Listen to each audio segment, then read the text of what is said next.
Кыргыз Республикасынын жараны Бишкек шаарында миллиондогон суммада турган товарларды УПБ тарабынан алдамчылык жол менен уурдатканбыз. Анын негизинде арыз менен кайрылганбыз. Азыркы учурда бүгүн Москва шаарында 18 май 2023 жылы УКМК кызматкерлери жана ошондой эле Россиянын кызматкерлери биргеликте грузду табып кобузга тапшырды.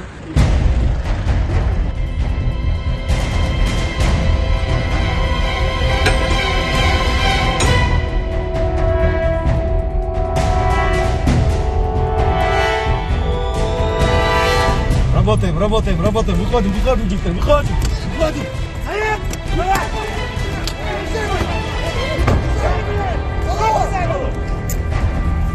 Фамилия! Число, весь год рождения.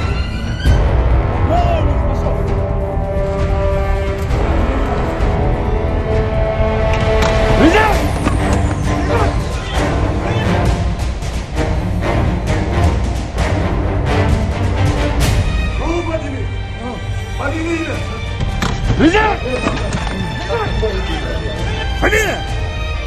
Число, весь год рождения. Рождение. Бишкек? Да, нет, судим. Да.